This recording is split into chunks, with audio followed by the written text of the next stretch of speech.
Hi అండి, అందరికీ welcome back తెలుగింటి ఆడపడుచు.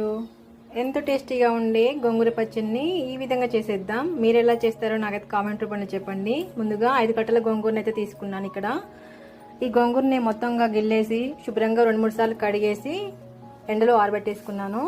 ఇలా ఆరబెట్టుకున్న గోంగూరని ఒక గిన్నెలోకి తీసుకుని స్టవ్ వెలిగించుకొని కడాయి పెట్టుకొని మీడియం ఫ్లేమ్ మీద దోరగా వేయించుకున్నాను.